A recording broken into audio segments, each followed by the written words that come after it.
¿Cómo te va? Qué gusto verte. Hacía mucho tiempo que no conversábamos. Bienvenido a Noticias Mañana. Buenos días, Carlos. Un gusto también estar comunicado. Julio, lo ocurrido ayer, ¿tiene o no tiene marcha atrás? Bueno, sin duda la tiene, Carlos. Lo importante, lo que hay que decir en esta hora es que lamentablemente esta es una decisión que atenta contra las obligaciones del Estado peruano en materia de defensa y garantía de derechos fundamentales, derechos humanos, no solamente expresados en la legislación peruana y en la Constitución, sino en tratados internacionales de derechos humanos que exceden la justicia local. Julio, pero estoy absolutamente convencido que el Tribunal Constitucional, todos sus miembros sabían que esta era una decisión que colisionaba contra el sistema interamericano de derechos humanos, por decirlo menos. Si lo sabían, ¿por qué emiten una sentencia de este calibre?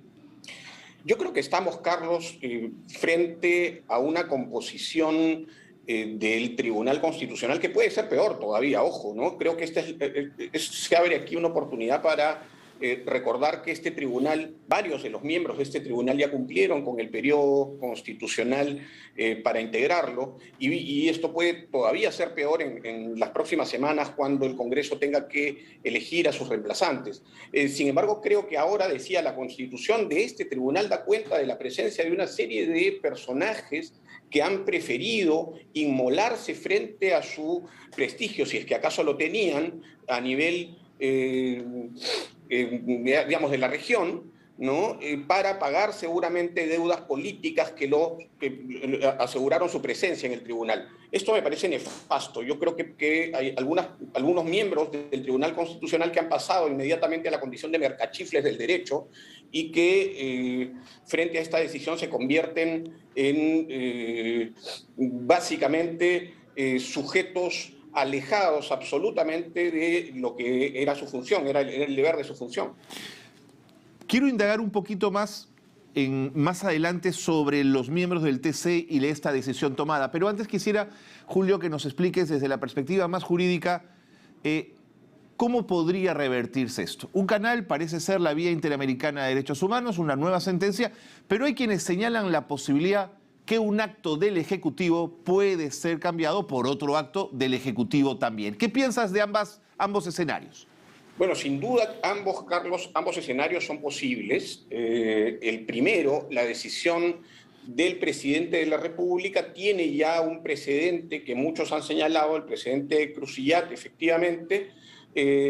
La concesión del indulto en el año 2017 se dio a través de un decreto supremo que podría dejar sin efecto el presidente Castillo en la medida en que simplemente no se cumplieron, y esto es evidente, ¿no es cierto? Después, tras el control de constitucionalidad que ejerció la Corte Suprema, no se cumplieron los requisitos para que ese decreto supremo, esa decisión del presidente, que es el único, ojo, que puede conceder este tipo de indultos humanitarios, surtiese efecto, ¿no es cierto?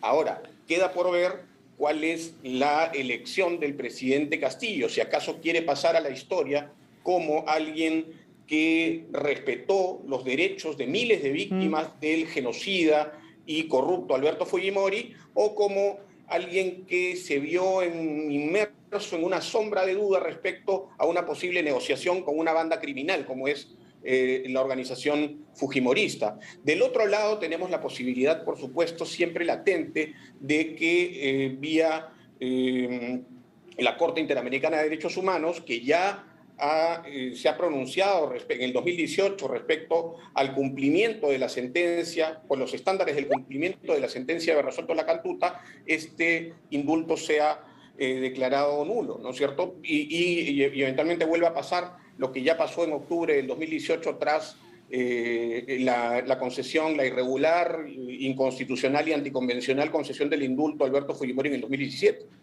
Julio, un presidente de la República sobre el que pende una posibilidad de vacancia, ¿crees tú que estaría dispuesto a anteponer una actitud ética frente al tema por encima de una negociación política?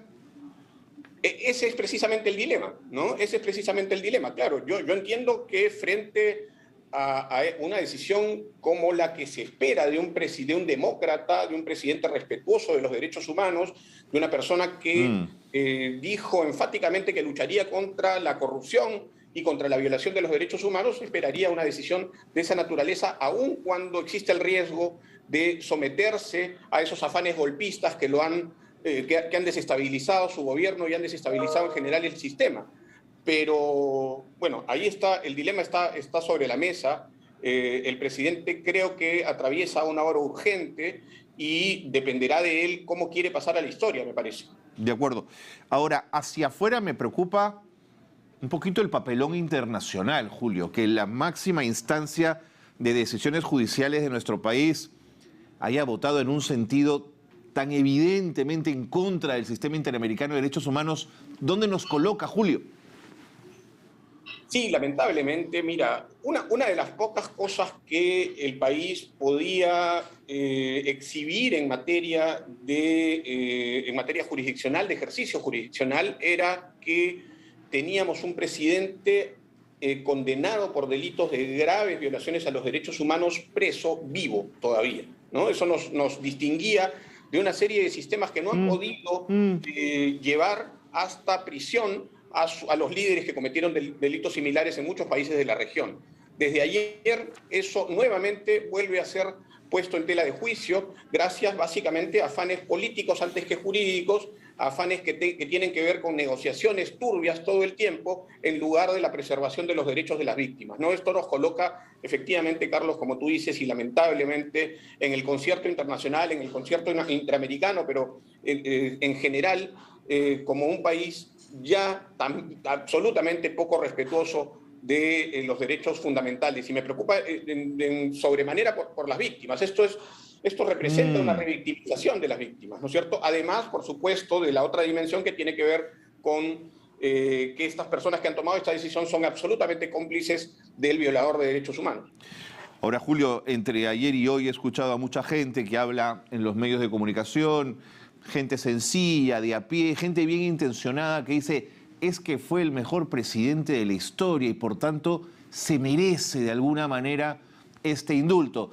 Pero es que Fujimori no está preso por lo que hizo bien, está preso justamente por lo que no hizo bien. Cuéntanos un poco de esta percepción, ¿por qué está tan instalada, crees tú? Mira, Carlos, porque creo que hay una narrativa que se mantiene, que ha persistido en el tiempo, que se ha convertido en algunos casos en sentido común y que da cuenta de una poderosa también, digamos, instalación de herramientas de difusión de mentiras que tiene efecto sobre la gente, ¿no es cierto? Que tiene efecto sobre la gente. Fujimori no fue el gran salvador de la economía, recordemos el periodo deflacionario que siguió su gobierno, ¿no es cierto? Fujimori no fue un respetuoso de los derechos fundamentales, los violó sistemáticamente.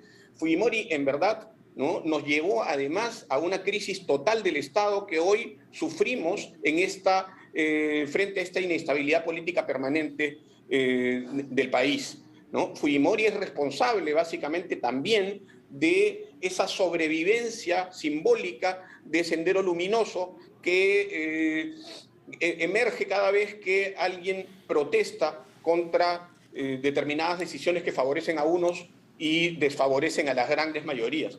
Creo que Fujimori, sin duda alguna, y lo han dicho, no yo, no quienes en algún momento tuvimos la ocasión de defender al Estado de los efectos perniciosos de la organización criminal de Fujimori, sino estudiosos, académicos. El gobierno de Fujimori es el gobierno históricamente más corrupto de la historia y probablemente uno de los más corruptos del mundo.